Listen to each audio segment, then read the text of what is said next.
तो अभी हम लोग क्या करते हैं, एप्टीट्यूड आप ट्राई करके आना, डाउट होगा तो डिस्कस कर सकते हैं। पीडीएफ ड्राइव में ऑलरेडी है ना, ड्राइव का लिंक आपके व्हाट्सएप में डिस्क्रिप्शन में है।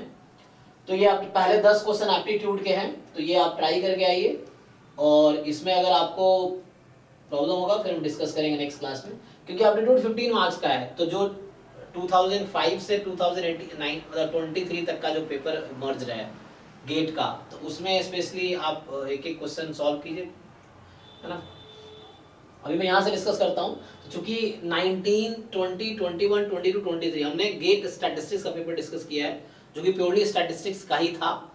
अब जो है 18 के पहले 18, 17, 16 ये सब जो डिस्कस करेंगे 2005 तक, ये गेट मैथमेटिक्स के पेपर है। इसमें कुछ क्वेश्चन हमारे जो गेट स्टैटिस्टिक्स के सिलेबस के हैं, हम वही डिस्कस करेंगे सिर्फ। तो बाकी आप छोड़ देना, आप लोग भी। एप्टीट्यूड कॉमन ही है, तो एप्टीट्यूड सॉल्व करना ही है आपको। तो एप्टीट्यूड 2005 गेट से 2023 तक के हर पेपर अगर आप देख लोगे तो अराउंड, है ना, ये कितने हो जाएंगे आपके पेपर, 3 वो हो गए, 15, 3, 18, 19 पेपर है, तो अराउंड 200 क्वेश्चन अप्रॉक्स ये हो जाएगा एप्टीट्यूड का यहीं से। तो ये आप रिपीटली सॉल्व कर लीजिए, तो उससे आपको एक वो आइडिया मिल जाएगा कैसे क्वेश्चंस पूछे जा रहे हैं एप्टीट्यूड में। बाकी मैथ्स और स्टैट्स पोर्शन का है, तो गेट का ही पेपर स्टैटिस्टिक्स का 19 से 23 वो सॉल्व करने हैं, और जैम का पीवाई को सॉल्व करना है। और मैं फिर से बोल रहा हूँ, जैसे अगर क्वेश्चन नहीं आप सॉल्व कर रहे बहुत ज्यादा, सिर्फ थ्योरी फोकस कर रहे हो और क्वेश्चन सॉल्व नहीं कर रहे हो, तो एग्जाम में क्वेश्चन सॉल्व नहीं होगा तो आपके अच्छे रैंक नहीं आएंगे। ये है कि जो जितना क्वेश्चन सॉल्व कर रहा है, तो वहाँ पे क्योंकि 65 क्वेश्चन आपको 3 घंटे में अटेम्प्ट करना है, तो घर पे क्वेश्चन सॉल्व करके जाओगे तो उसके हिसाब से वरना टाइम लेगा वो चीजें, ठीक है। तो अभी हम डिस्कस करते हैं इसमें, तो बहुत सारी चीजें एक्स्ट्रा भी है जो आपको छोड़ देना। और 2019 से 2023 फिर से सॉल्व करो, डेली आप चाहो तो एक एक पेपर करो और रिपीटेडली करो। अभी 25 दिन बचे हैं, तो वही पेपर आप 5 बार सॉल्व कर सकते हो, डेली एक एक पेपर करोगे तो इस तरह से है।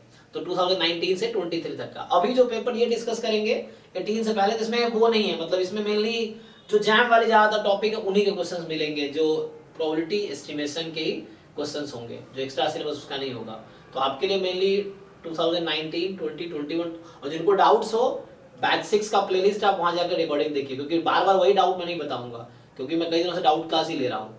तो वो क्वेश्चंस जो मैं पहले करा चुका हूँ आप वीडियो रिकॉर्डिंग देखिए, क्योंकि अब एक ही क्वेश्चन हर क्लास में थोड़ी करेंगे। कोई बच्चा आज ज्वाइन किया उसका सेम डाउट है, कल दूसरा ज्वाइन किया उसका सेम डाउट है, तो एक ही क्वेश्चन में 50 क्लास में डिस्कस नहीं करूंगा ना। क्योंकि एक बार डिस्कस कर दिया, आप वहाँ वीडियो देखिए, उसमें रिकॉर्डिंग ऑलरेडी अवेलेबल है बैच 6 के प्लेलिस्ट में, उसमें देखिए। वहां से नहीं समझ आया तो फिर लाइव क्लास में आप पूछिए कि क्या समझ नहीं आया, तो वो हम डिस्कस कर सकते हैं। तो जिन लोगों ने लाइव क्लास छोड़े हैं पीवाई की रिकॉर्डिंग का, तो पहले रिकॉर्डिंग मत देखना, पहले सॉल्व करना, फिर जो डाउट्स हो उसका रिकॉर्डिंग देखो आप, बस उसी का उससे हिंट ले लो, या सॉल्व करने के बाद पूरा वीडियो भी देखोगे तो ज्यादा समझ आएगा आपको, क्योंकि आपके अप्रोच अलग होंगे, मेरे अप्रोच अलग होंगे, तो आपको सीखने को मिलेगा उसमें। चलिए ठीक है, तो आगे आते हैं। तो देखो ये सब आपको देखना है, आपको सिलेबस अपने पास प्रिंट कर लो, गेट स्टैटिस्टिक्स का सिलेबस, और देख लो क्या है। तो जैसे ये सब टॉपिक सिलेबस का पार्ट नहीं है, ये सब आप तो आप देखना सिलेबस में है कि नहीं। मैं सिर्फ उसी क्वेश्चन पे जाऊंगा जो हमारा अभी सिलेबस में, डिफरेंशियल क्वेश्चन सिलेबस में नहीं है, तो आप सिर्फ वो क्वेश्चन करो जो आपके सिलेबस के हैं, ठीक है ना। तो ये सब ऐसे क्योंकि बहुत सारे ना एक्स्ट्रा चीजें, जैसे ये हमारे सिलेबस का है एक 11 क्वेश्चन, तो इसको हम सॉल्व कर सकते हैं। देखिए कि an urn contains 4 ball, each ball having equal probability of being white or black। एक में 4 बॉल है और ये व्हाइट या ब्लैक हो सकता है। 3 balls black balls are added to the 3 add किया जो हमारे सिलेबस का है। तो ऐसे ये सब भी ट्राई कर सकते हो वेक्टर स्पेस का, हालांकि वेक्टर स्पेस आपके सिलेबस में भी है, तो ये क्वेश्चंस भी ट्राई किए जा सकते हैं, ये हमारे सिलेबस का भी है ना। ये बोल रहा है geometric multiplicity of largest eigenvalue of A।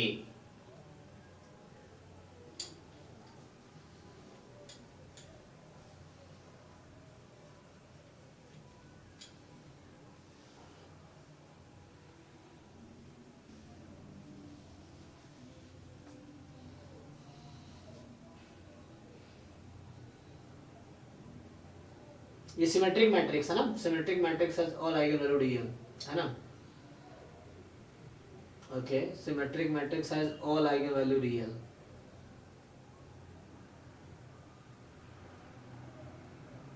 इसका ट्रेस होगा हमारे पास a plus b plus c। So how to solve, सुनो ना, मतलब आपके अभी क्या होगा, आप आइगन वैल्यू सब लोग जानते होंगे। देखो सेम सिचुएशन एग्जाम में आएगी, से इस तरह क्वेश्चन आ गया अचानक, अब आप जो जानते हो उसके बेस पे इसको आंसर बताना है, जो कि आप कितना भी जानते हो आपको सोचना पड़ेगा। अगर पहले आपने सॉल्व नहीं किया है क्वेश्चन तो इट विल टेक टाइम कि आप डिसाइड कर सको। तो पहले सॉल्व किया रहोगे तो एक अप्रोच पता रहेगा कैसे अप्रोच करते हैं ये चीज, वरना आप आइगन वैल्यू ऑलरेडी जानते हो लेकिन इस तरह क्वेश्चंस आ जाएंगे, आप सब वेक्टर स्पेस जानते होंगे इस तरह क्वेश्चंस आ जाएंगे, तो आपको सोचना पड़ेगा कैसे कैलकुलेट करना है। हम डेफिनेशन जानते हैं, थ्योरम्स जानते हैं, लेकिन जो कैलकुलेशन वाले क्वेश्चन उसमें अप्रोच सीखना पड़ेगा आपको, ये है। तो मतलब इसको कैलकुलेट करना पड़ेगा। तो ये कोई नंबर आना है तो इसका मतलब एबीसीडी में कुछ भी रख दूं तो आंसर कॉमन ही रहेगा, है ना, बस एफ नॉन जीरो होना चाहिए। तो एक काम कर सकते हो आप, एफ को जैसे 1 रख लो, बाकी को 0 कर दो, तो ये मैट्रिक्स क्या बन जाएगी इसके बारे में सोच लो, क्योंकि ये नंबर आना है। तो नंबर आना है तो अगर मैं मान लो जैसे ए बी सी कुछ भी रख सकते हैं, तो 0 1 1 मैं इस तरह सोचता हूँ 0 और 0 3 3 0 0, इसमें कुछ कहा नहीं, कुछ भी रख सकते हैं इसको, तो आंसर चेंज नहीं होगा, तब भी सेम रहेगा। तो मान लो ये मैट्रिक्स है, अब इसके बारे में सोचो,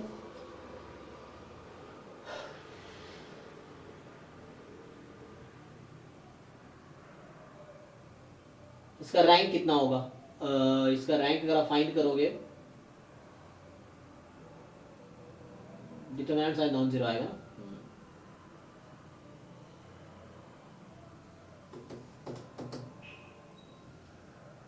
नहीं डिटरमिनेंट निकालोगे आप यहाँ से तो ये 0 आ गया, ओके।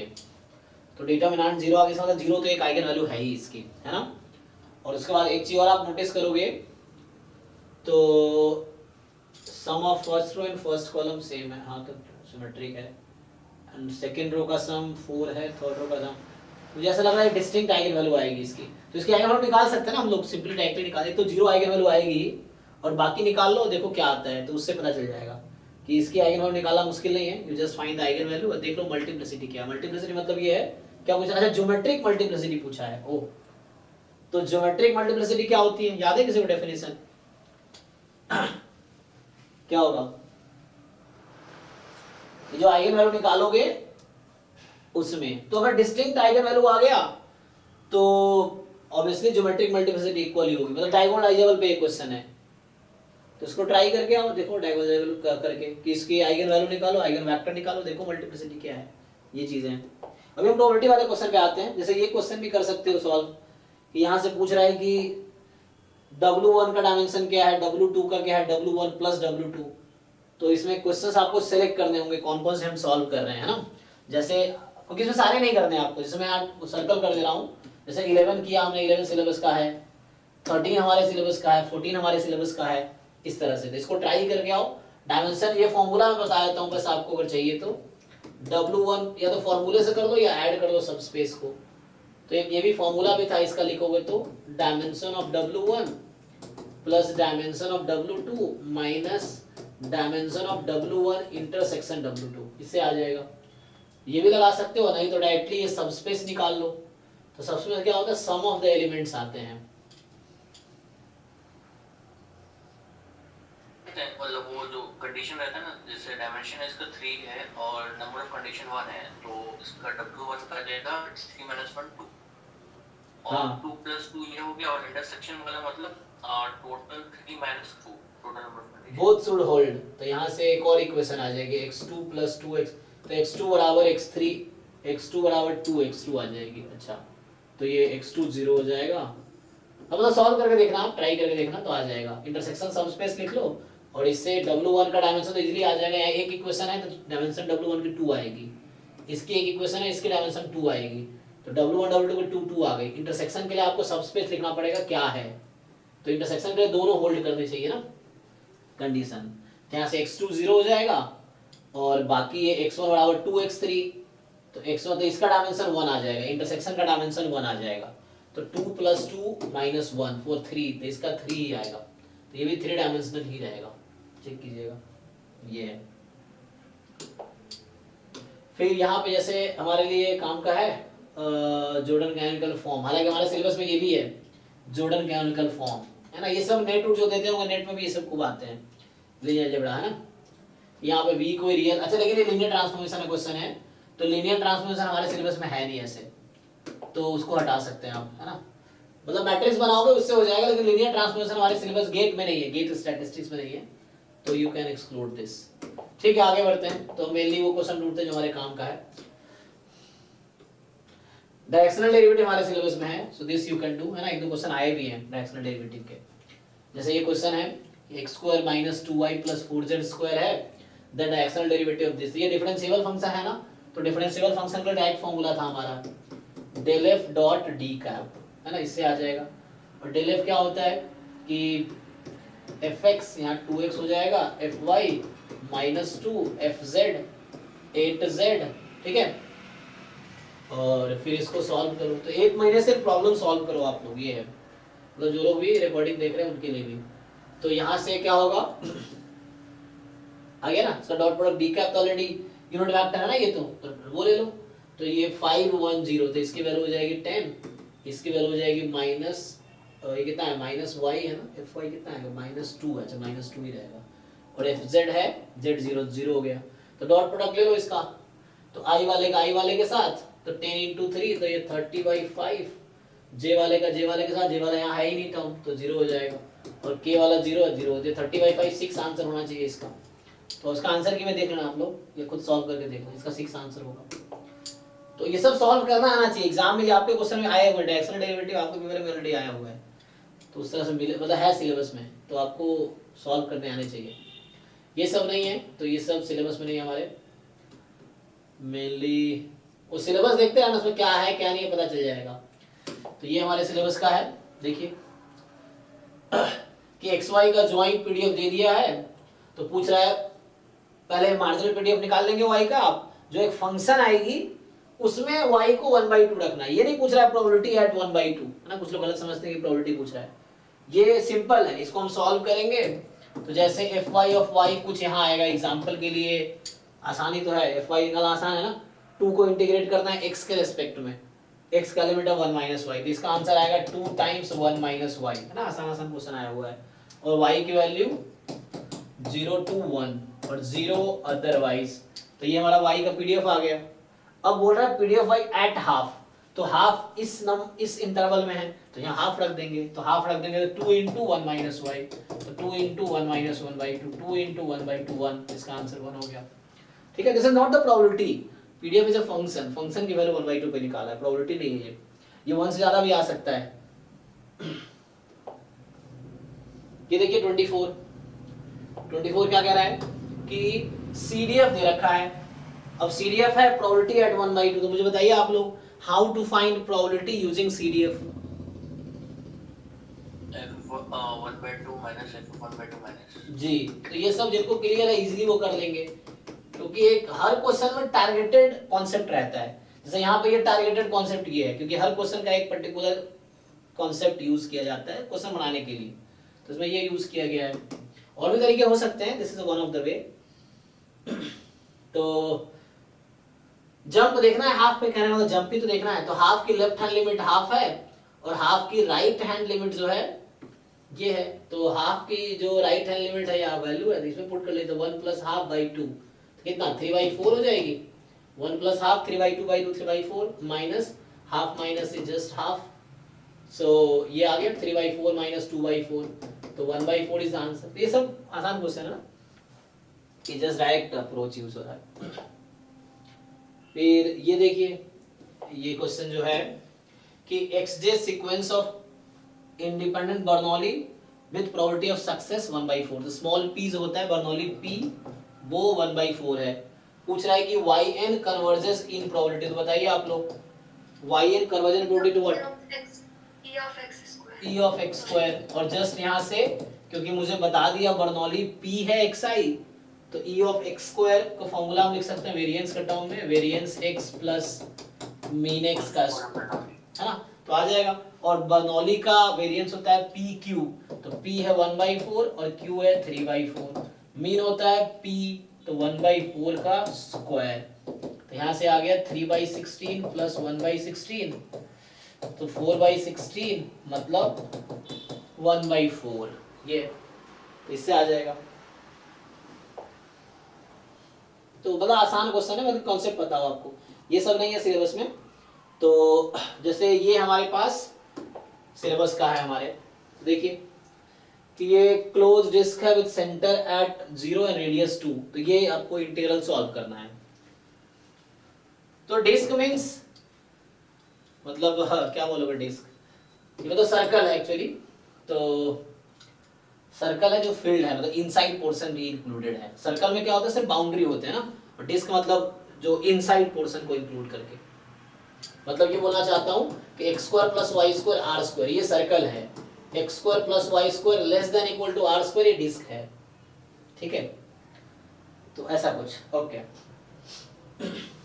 सर पोलर फॉर्म में कर, हाँ इजी है ना, आसान है, पोलर फॉर्म में कन्वर्ट करके आ जाएगा कि डबल इंटीग्रेशन e की पावर माइनस आर स्क्वायर, और ये आर डी थीटा, ये है हमारे पास r की वैल्यू यहाँ बता रखा है, रेडियस 2 है, 0 से 2 0 से 2 पाई, हो गया, सिंपली इंटीग्रेट हो जाएगा, करके देख लीजिएगा आप लोग, और जो डाउट रहेंगे वो डिस्कस कर सकते हैं। तो ये सब नहीं है सिलेबस का अभी, ये भी ग्रुप नहीं है, ये सब ये न्यूमेरिकल क्वेश्चन है, ये सब नहीं है सिलेबस में, ये भी नहीं है। सिलेबस देखते हैं ना, पता चल जाएगा क्या सिलेबस में है क्या नहीं है, उसके हिसाब से प्रैक्टिस कर सकते हो, ये जो मैं करा रहा हूँ वही कर दो काफी है। ये देखिए 37 ये हमारे सिलेबस का है। So exercise sequence of independent Poisson lambda है, Wn x बार के इक्वल है, लिमिटिंग डिस्ट्रीब्यूशन ऑफ दिस, तो डायरेक्ट सेंटर लिमिट थ्योरम लगाना है ना, root n x bar minus lambda, तो मीन तो इसका x बार का लैम्डा ही होता है, Wn is nothing but x bar he Wn है, तो इसका डिस्ट्रीब्यूशन जो भी होगा मीन तो इसका लैम्डा ही रहेगा, और वेरिएंस लैम्डा बाई, बताइए क्या होता है डिस्क, नॉर्मल 0 1 नहीं डिवाइड नहीं किया इन्होंने स्टैंडर्ड डेविएशन से, सर लैम्डा अपॉन, मतलब 0 कॉमा क्या होगा वेरिएंस इसका,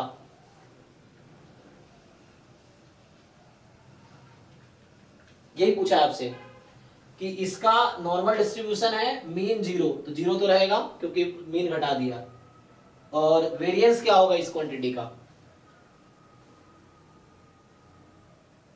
सर लैम्डा, लैम्डा, हाँ तो सिंपल है ना, आपने वो पढ़ा ना, अगर डिस्ट्रीब्यूशन है ना, लिमिटिंग डिस्ट्रीब्यूशन डायरेक्टली वो कन्वर्ज करेगा fx में फर्स्ट डिस्ट्रीब्यूशन। हाँ ओके ठीक है, तो जैसे ये होता है ना, हमने सेंटर में ये भी पढ़ा हुआ है कि x bar minus mu upon sigma by root n, sigma ये है रूट n, तो ये नॉर्मल 0 1 है, लेकिन इसको आप हटाएंगे डायरेक्टली यहाँ आ जाएगा, तो नॉर्मल 0 सिग्मा, ठीक है, नॉर्मल 0 वेरिएंस ये रहेगा, तो इसका आंसर ये होना चाहिए। ये देखिए, तो ये जो क्वेश्चन है कि x1 x2 xn IID random variable है विद PDF दे रखा है आपको इस तरह से, पूछ रहा है MLE ऑफ थीटा, तो मतलब ये कैलकुलेट करना पड़ेगा आपको, लाइक्लीहुड फंक्शन निकालिए, फिर उसको मैक्सिमाइज कीजिए, फिर थीटा की जो वैल्यू आएगी लाइक्लीहुड फंक्शन निकाल के, जिस थीटा के लिए लाइक्लीहुड फंक्शन मैक्सिमम वो MLE होगा हमारा। ये सब नहीं है सिलेबस में हमारे गेट में स्पेशली, तो लीनियर ट्रांसफॉर्मेशन भी नहीं है, इनर प्रोडक्ट हालांकि है, लेकिन इसका थोड़ा इनर प्रोडक्ट के जो क्वेश्चंस होंगे हाई लेवल के होंगे, गेट मैथमेटिक्स वाले, और हमारे क्वेश्चन इजी रहते हैं। तो यहाँ पे क्या बोल रहा है, डिस्टेंस है इससे, तो डिस्टेंस हमारे सिलेबस में था नहीं, इसको छोड़ दो। हाँ ये ट्राई कर सकते हो, ये वाला आप चाहो तो, इस तरह क्वेश्चन मिले हैं, so this you can do. कि बोल रहा है कि एक मैट्रिक्स है 9 माइनस 2u ट्रांसपोज u, ये आपको याद है पिछले कल जो हम डिस्कस कर रहे थे लास्ट टाइम, 2019 पेपर का लास्ट क्वेश्चन ऐसे ही था, जिनको याद होगा 2019 जो गेट का पेपर है उसका लास्ट क्वेश्चन सेम इस तरह का है। तो वहां भी ऐसे था, आपको प्रॉपर्टी याद है, हमने थ्योरी में लिखाया था कि u ट्रांसपोज u का आइगन वैल्यू क्या होगा, याद हो जिनको,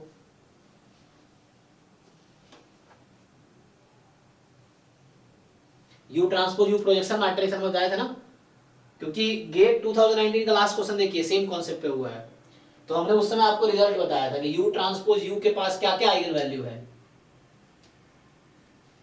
तो प्रोजेक्शन मैट्रिक्स 0 and 1 होता है नहीं, हाँ राइट, तो वो तब होता है, आप सही कह रहे हैं, u ट्रांसपोज u, और वहां पे एक मिनट इसका ऑर्डर क्या होगा, तो ये तो u अभी u का ऑर्डर क्या है अभी, u 1 2 3 4 5 6 7 8 9 है ये, अच्छा हाँ 9 है ना, तो ये ट्रांसपोज लेंगे तो 9 कॉलम, तो 9 क्रॉस 9 की बनेगी है ना, तो you transpose you you you transpose ये जो है इसकी आएगी वैल्यू 0 और 1 आएगी, ठीक।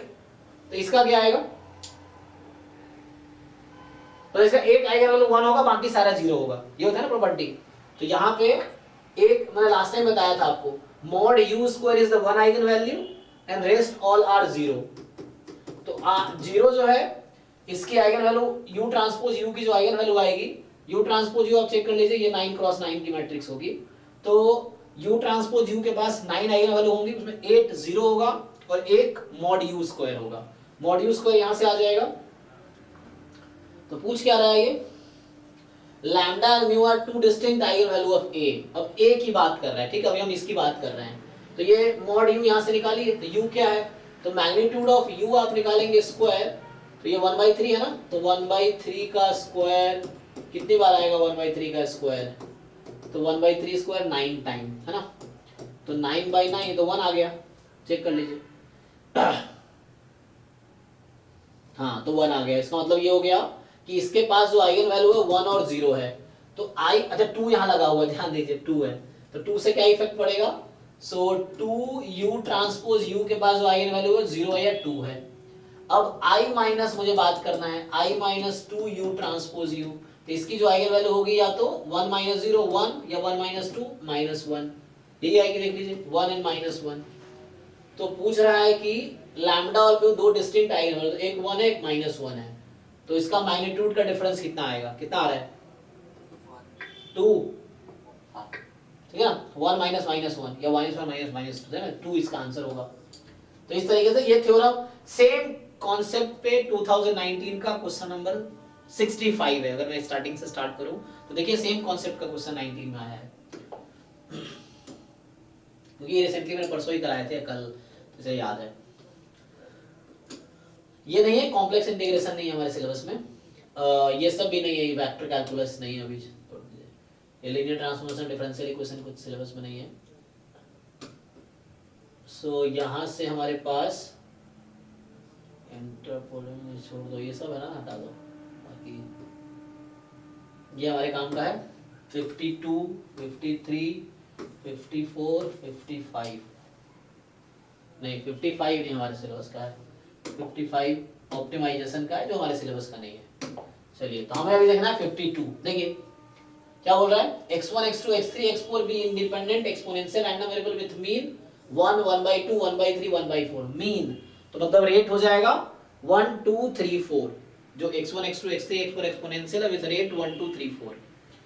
तो ये मिनिमम था, आपको पता है ना फर्स्ट ऑर्डर स्टैटिस्टिक्स का डिस्ट्रीब्यूशन क्या होता है, बताइए, रेट ऐड हो जाते हैं ना, तो इसका हो जाएगा 1 + 2 + 3 + 4, तो 10 हो गया, तो रेट 10 है इसका। तो थ्योरम डायरेक्टली है कि मिनिमम का डिस्ट्रीब्यूशन एक्सपोनेंशियल विद रेट 10, तो मीन 1/10। तो हमसे पूछा है मीन इक्वल टू, तो मीन 1/10 मतलब 0.10 हो जाएगा। नेक्स्ट देखिए 53 कि x है number of heads in 4 tosses of a fair coin, number of heads in 4 toss of fair coin by person 1, y number of heads है in 4 tosses of fair coin by person 2। तो बोल रहा है assume that all the tosses are independent, ठीक है, तो क्या probability x बराबर y होगा, बताइए how to solve।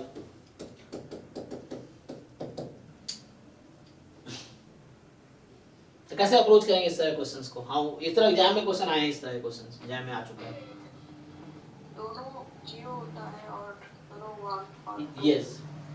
तो यहाँ पे क्या है, इसका सपोर्ट क्या है 0 1 2 3 4, y का सपोर्ट भी है 0 1 2 3 4। तो यहाँ ऐसा करना पड़ेगा summation probability x = k into probability y = k, independent है इसीलिए k फ्रॉम 0 to 4, ये हो गया। अब दोनों आइडेंटिकली डिस्ट्रीब्यूटेड है ना,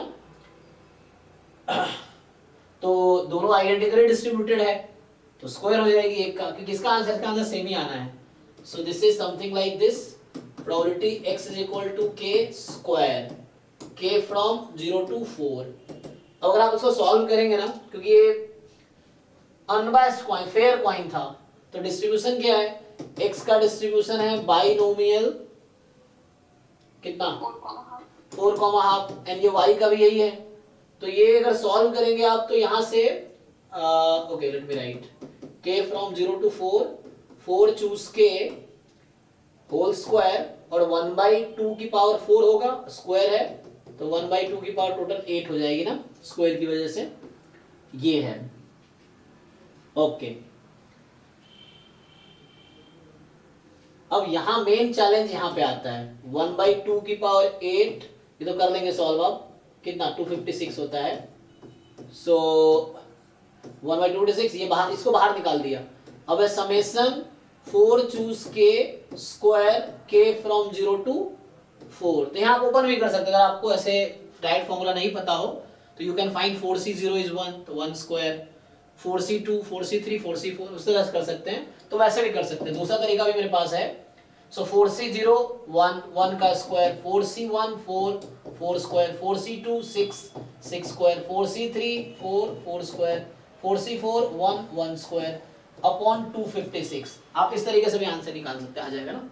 दूसरा तरीका इसमें ये है कि एक फॉर्मूला होता है जो मैंने जैम वाले उसमें यूज किया, जैम में एक क्वेश्चन आ चुका है, नॉट सेम क्वेश्चन इस कॉन्सेप्ट पे, इसलिए मैं ये भी रिकमेंड करता हूँ आप लोगों के जैम का भी पीवाईक्यू ढंग से कर लेंगे ना 2020-2025 तक के, तो आपके कॉन्सेप्ट बहुत अच्छे हो जाएंगे, प्रॉब्लम सॉल्विंग स्किल बहुत अच्छी हो जाएगी।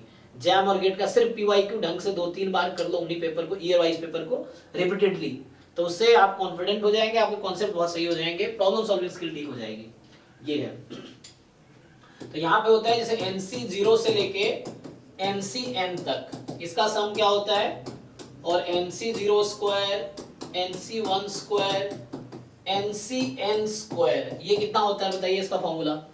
2NCn आता है शायद। जी जी जी, तो इसका हो जाता है 2 की पावर n, है ना, ये तो आप जानते होंगे सब लोग, और ये आता है 2NCn, ये है। तो हालांकि यहाँ नंबर n छोटा था हमारे वाले क्वेश्चन में, n स्मॉलर है, तो मैंने आपको कहा कि ठीक है आपको नहीं याद आप ऐसे कर लो, लेकिन प्रॉब्लम कब बढ़ जाएगी जब n 100 हो जाएगा। अगर यहाँ पे n 100 होता तो आप ये तो नहीं कर पाते ना, तो आपके पास वही रास्ता बचता फॉर्मूला यूज करने का, नहीं तो इसमें बहुत टाइम टेकिंग प्रोसेस हो जाएगा ये। तो यहाँ छोटा था k 4 तक है, तो मैं सबने ओपन कर दिया एक्सप्लेन, अदरवाइज इसको मैं लिख सकता हूँ, तो यहाँ पे आ जाएगा 2NCn, है ना। तो 4c0 से लेके 4c4 तक, n मेरा 4 है यहाँ पे, ये बन जाएगा 8 ना 2NCn ना 8c4 बन जाएगा, और अपॉन में 256। आप इस तरीके से आंसर निकाल के देखिए, 8c4 वही आंसर आएगा जो ये आंसर आया होगा, आंसर सेम आएगा। तो उससे भी कर सकते हैं, देख लीजिए सॉल्व करके, बट अपने तरीके से आप सॉल्व करो, मैं हिंट दे रहा हूँ, समझा रहा हूँ, आप फिर से एक सॉल्व करके आना, नेक्स्ट टाइम डाउट हो तो हम डिस्कस कर सकते हैं। इस पे आइए, तो ये जो क्वेश्चन है दिस वन कि x1 x2 be independent geometric random variable with same PMF given by this, तो ये k यहाँ 1 से स्टार्ट हो रहा है, तो number of trial required to get the first success, वो वाला PMF है। So now the value probability of x1 given x1 plus x2, तो ये तो थ्योरम है directly, x1 given x1 plus x2 क्या होता है जब ज्योमेट्रिक गिवन है, ज्योमेट्रिक डिस्ट्रीब्यूशन में फॉर्म होता है ना, क्या बाइनोमियल इंटीग्रेट नहीं वो पॉइजन बाइनोमियल होता है। हाँ आपकी आवाज बोल में नहीं है, जोर से बोलिए। Uniform discrete uniform, yes. So ये होगा डिस्क्रीट यूनिफॉर्म ओवर, अब यहाँ देखो कहाँ से स्टार्ट हुआ है सपोर्ट, सपोर्ट स्टार्ट विथ 1, तो x1 तो 1 से कम हो नहीं सकता, तो 1 2 अप टू n-1 तक, क्योंकि यहाँ x1 1 होगा, एक x2 1 होगा, तो x1 3 हो जाएगा, तो 1 2 3 तीन ही वैल्यू पॉसिबल है, क्योंकि ये 4 कर रखा है ना, तो x1 या तो 1 होगा, तो उस केस में x2 3 होगा, x1 2 होगा तो x2 2 होगा, x1 3 होगा तो x2 1 होगा, और कोई पॉसिबिलिटी है नहीं, क्योंकि x1 4 होगा तो x2 0 हो जाएगा, जो कि हो नहीं सकता, तो यूनिफॉर्म 1 2 3 हो गया। तो ये थ्योरम है डायरेक्टली कि अगर ज्योमेट्रिक है तो कंडीशनल डिस्ट्रीब्यूशन डिस्क्रीट यूनिफॉर्म बनेगा, तो यहाँ से आ गया यूनिफॉर्म 1 2 3, मतलब डिस्क्रीट यूनिफॉर्म एट 1 2 3। अब सिंपली पूछ रहा है 2 पे प्रोबेबिलिटी बताओ, तो इसका सपोर्ट 1 2 3, तो ये आंसर आ जाएगा 1/3, तो इस क्वेश्चन का आंसर है 1/3। तो 10-15 सेकंड की बात है, अगर थ्योरम याद है तो, इसी का आंसर नहीं याद है तो आप कैलकुलेट कर सकते हो बाय कंडीशनल प्रोबेबिलिटी, उससे भी आंसर सेम ही आएगा कि probability x1 = 2 intersection this upon probability at this, तो भी आंसर सेम आएगा, आप कर सकते हैं सॉल्व। तो ये थ्योरम यूज किया तो 1/3 आ गया। ये सिलेबस का नहीं है अभी, तो यहाँ पे हो गया 18 का पेपर खत्म। अच्छा आंसर की है, हम लोग मैच कर सकते हैं, जो हम गेस कर रहे थे तो उसका चेक कर सकते हैं। ये तो एप्टीट्यूड का था, है ना। अच्छा उसमें क्या आंसर, कौन सा क्वेश्चन कर रहे थे, वो कौन सा मैच नहीं कर रहा है ये आंसर। क्या आंसर है? तो मैच नहीं कर रहा है ये आंसर। अच्छा ये गलत होगा फिर, ये पता नहीं किसका है। तो जैसे अभी हमने किया है किसका, 54 का, 54 का आंसर क्या है इसमें, तो ये गलत होगा फिर। 54 का आंसर 0.33, 1/3 सही तो है। अभी हमने 54 किया ना, तो 1/3 है ये तो ओके है। और कौन सा किया चेक करते हैं। तो इससे पहले हमने सॉल्व किया है 1/3, इसका आया 54 का। 53 का आंसर मैंने क्या निकाले हैं, ये सॉल्व कीजिए से क्या आता है। 52 का 0.10 है, तो हो सकता है कुछ मैंने गलती किया अगर नहीं मैच कर रहा है तो। 52 का आंसर 0.1 है, ठीक है, ये करेगा, आप चेक कीजिए एक बार। और जो क्वेश्चन नहीं हो रहा फिर दोबारा डिस्कस करेंगे, मतलब कुछ ऐसा रह गया है तो। उसका क्या था, शुरू में जो क्वेश्चन हम देख रहे थे, इसका आंसर क्या दे रखा है उन्होंने, जो पहला वाला क्वेश्चन हमें मिला था, हमें 11 नंबर था ना वो, 11 का, जिसमें क्या है 11 का आंसर, सी लगाए, लेकिन यहाँ देखते हैं क्या है, तो सोचना पड़ेगा फिर ठीक से अगर कुछ गलत हुआ तो 11 का जो आंसर इन्होंने लगाए हैं, 11 का बी आंसर है। ओ बी, तो इसका मतलब है बी क्या है, 11 का बी।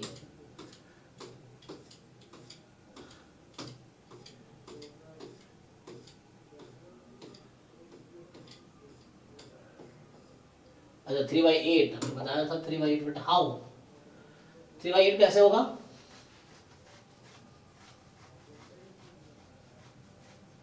तो इसका मतलब ये है, पिछले साल मैंने क्वेश्चन कराए थे, सोचिए आप लोग क्या आंसर आएगा।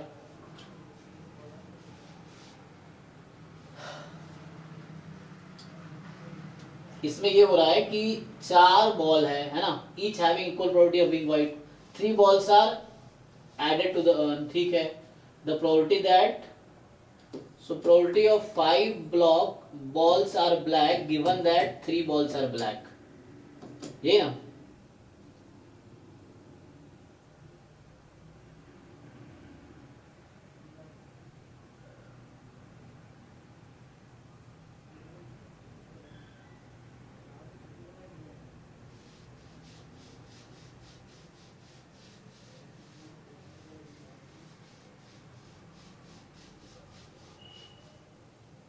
कोई इसको ट्राई करके कल देखते हैं इसको, है ना, क्योंकि मैं लास्ट ईयर भी सॉल्व कराया होगा, लास्ट ईयर पीवाईक्यू भी कराए थे, लास्ट ईयर भी ये सॉल्व करवाया होगा, तब तो आंसर मैच किया होगा। मैं देखता हूँ कैसे किया था, क्योंकि अभी ये कोई डिस्ट्रीब्यूशन फॉलो करेगा या कैसे।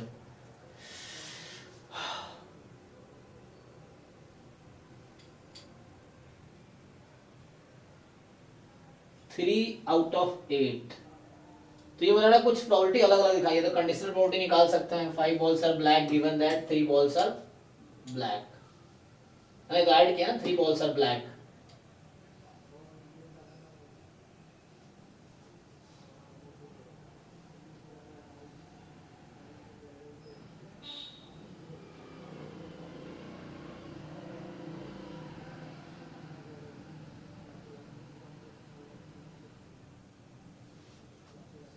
फेवरेबल केसेस क्या होंगे,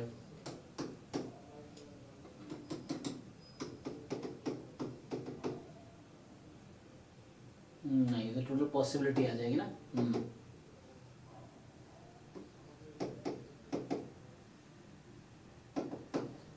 6 तो ये आ गया, और टोटल कितना है 2 की पावर 16, ओके, टोटल सैंपल्स में से कितने एलिमेंट है 2 की पावर 4 मतलब 16, तो इसका आंसर ऐसा मिल रहा है 6/16, ये ना। ये 6 पता है क्या है, आपके पास 4 बॉल है, तो what is the number of favourable cases that 4 ball में से 2 ब्लैक होंगे, इसकी क्या नंबर ऑफ पॉसिबिलिटी है, मतलब काउंटिंग प्रिंसिपल यूज कर रहे हैं। देखो यहाँ पे जैसे ये 4 पोजीशन है ना, तो ये 4 बॉल है। अब इनमें से हाँ ये बाइनोमियल 4 कॉमा हो जाती है 4 कॉमा क्या 1/2। हाफ। हाँ ओके, तो बाइनोमियल 4 कॉमा 1/2 तो प्रोबेबिलिटी x बराबर 2 निकालेंगे आप उस पे। हाँ, क्योंकि 3 बॉल ब्लैक तो बोल दिया ना, तो फिर हाँ, तो उसको तो हटा ही देना है, वो 3 को माइनस कर दो। तब ये सोचो कि 4 में 2 ब्लैक होने की क्या प्रोबेबिलिटी है। ओके, तो मे बी 0 1 2 3 4 है ना, क्योंकि हाफ हाफ प्रोबेबिलिटी है। देयर आर 4 बॉल्स, तो n is 4 and each having, या तो ईच या तो ब्लैक है या व्हाइट है। तो ब्लैक होने की क्या प्रोबेबिलिटी है 1/2, ये बोला ना, ईच हैविंग प्रोबेबिलिटी ब्लैक और व्हाइट, तो 1/2। तो जो number of black in the 4 balls is binomial 4 1/2। Yes, so जो x है, देखो ये 5 बॉल्स हैं, जो मुझे पता है 3 ब्लैक है, 3 माइनस कर दो। तो मेनली क्वेश्चन ये है कि पहले 4 में 2 ब्लैक होने की क्या प्रोबेबिलिटी है। तो पहले 4 बॉल है, तो मे बी 0 ब्लैक हो, 1 2 3 4। ओके, तो ये वाला है, तो x जो हो जाएगा 0 1 2 3 4 कुछ भी रह सकता है। तो प्रोबेबिलिटी x बराबर मुझे 2 निकालनी है, तो 4c2 हाफ की पावर 4। ओके, तो 6/16 3/8, ये भी ठीक है। तो ये डायरेक्टली डिस्ट्रीब्यूशन से आ गया, अदरवाइज ये अप्रोच था। तो मैंने ये किया कि 4 पोजीशन है, 4 में से so there are 4 positions, so 4 object can be arrange in 4 factorial ways, जिसमें 2 व्हाइट और 2 ब्लैक चाहिए मुझे। हमारा फेवरेट आउटपुट यही है, तो 2 फैक्टोरियल 2, क्योंकि दोनों व्हाइट है, आइडेंटिकल है, 2 ब्लैक आइडेंटिकल होगा, तो 2 फैक्टोरियल 2, तो 6 केसेस आएंगे टोटल। 6 ऐसा पोजीशन हो जहां 2 ब्लैक 2 व्हाइट होगा। अब टोटल कितना था, तो ईच पोजीशन में भी ब्लैक और व्हाइट, तो 2 into 2 into 2 into 2, तो कितने 16। तो सैंपल स्पेस में टोटल 16 आउटकम है, उनमें से 6 हमारा फेवरेबल आउटकम है, हैविंग 2 ब्लैक 2 व्हाइट, तो 6 out of 16। तो इससे भी आंसर वही आ रहा है, और इससे भी सोच रहे हैं तो भी आंसर यही आ रहा है ना, 4c2 ये भी सही है। इस तरीके से। तो पहले हमने ऐसे हाफ हाफ मान लिया, तो वो गलत हो गया एक्चुअली, है ना, कि ऐसा मान लिया कि 4 में से 2 ब्लैक है 2 व्हाइट, इसलिए 2/4 कर दिया ना 1/2, इसलिए गलत हुआ है। So this is wrong, because उस तरीके से नहीं सोचना, क्योंकि यहाँ पे 4 बॉल है, उसके बारे में कुछ नहीं पता है, बस यह प्रोबेबिलिटी है कि हाफ हाफ चांस है, बट हो सकता है ब्लैक हो या व्हाइट, उसकी आधी प्रोबेबिलिटी। इसका मतलब ये है कि इन 4 के केसेस लिखने पड़ेंगे, तो वही चीज है ना, 0 व्हाइट 1 व्हाइट 2 मतलब 0 black 1 black 2 black 3 black 4 black, ये पॉसिबिलिटी है। दिस इज फाइन, ठीक है ना। तो x has distribution binomial 4 half, ये है, तो इससे करेक्ट आएगा, चलेगा। तो ये राइट अप्रोच है ना। तो कई बार जो चीजें दिमाग में नहीं आती तो हम गलतियां भी करते हैं, तो यही आपको सीखना पड़ेगा। तो एग्जाम में ऐसे ही आप प्रैक्टिस करके अगर नहीं जाते हैं क्वेश्चंस, तो वहां गलत तरीके से सोचेंगे तो गलत आंसर आएगा, ये भी है, क्योंकि अप्रोच ठीक होगा तो आंसर ठीक होगा। तो यहाँ शुरू में हम मिस्टेक कर रहे थे, but this is fine. Okay, तो ये हमने क्या डिस्कस किया अभी, 2018 का पेपर। तो 18 में अराउंड क्वेश्चन नंबर जैसे हमने 11 डिस्कस किया, 11 13 14 17 है ना, ये मैंने सर्कल कर दिया है, 23 24 25, इधर हमने 38, फिर 37 38, एक मिनट दोबारा कैसे आ गया, 42, फिर इधर हो गया, ये सब था, फिर 52 53 और बस यहाँ खत्म हो गया। क्योंकि 55 के लोग अलग से नंबरिंग करते हैं, पहले 10 क्वेश्चन एप्टीट्यूड है, उसको लेवलिंग अलग है, उसके बाद 55 क्वेश्चन मैथ्स या स्टैट्स होंगे, ये है। तो ये हो गया।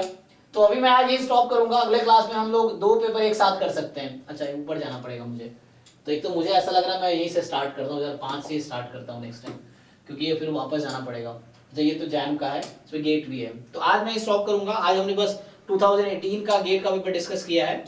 आप एक बार फिर से इसको सॉल्व कर लीजिए, जिन लोगों ने 19 20 21 20 23 ये सॉल्व नहीं किए, फिर से सॉल्व कर लीजिए। सो 18 में जो भी डाउट रह जाएगा आप सॉल्व करके आओ, जो मैंने डिस्कस किया वीडियो से देख सकते हैं आप, और सॉल्व करके आओ, फिर जो डाउट होगा कल डिस्कस करेंगे। कल मैं 2 पेपर एक साथ डिस्कस करूंगा। तो कल हम लोग ऐसा कर सकते हैं, या तो जैसे मैं चूंकि 2023 से ही स्टार्ट किया था, तो अभी 2019 तक का हो गया है, आज 2018 का डिस्कस किया, आपको सॉल्व करना है। देखो आपको तब आएगा जब आप सॉल्व करोगे, पर आपको लगेगा आता है लेकिन गलती करोगे आप। ये है, तो कल मैं 2 पेपर एक साथ कर दूंगा, कम कम क्वेश्चन है ना, क्योंकि इसमें मुश्किल 10-15 क्वेश्चन है। तो 2017 एंड 2016 का हम लोग ये दोनों पेपर कल डिस्कस करेंगे। आज बस हमने 18 का डिस्कस किया है। ठीक है, चलिए अभी के लिए thank you and good night. अगर किसी को डाउट हो तो पूछ सकते हो।